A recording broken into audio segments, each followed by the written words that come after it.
To connect your GoDaddy domain to Shopify in 2026, you want to start at the home page.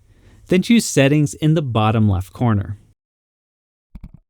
Then click Domains. Click on Connect Existing. And type in the GoDaddy domain that you own. If you need to buy one, I'll link to a tutorial on buying one in the description. Click Next. And it will have you log into your GoDaddy domain with your email and password. Once you're logged in, choose Connect Automatically.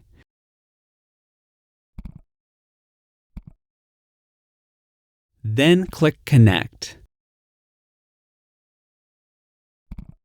It can take a couple minutes to fully connect. If your website is currently live with traffic, I'd recommend waiting until it has the checkmark by TLS certificate before making it your main website URL. And to make that domain your main website URL, click Change Domain Type.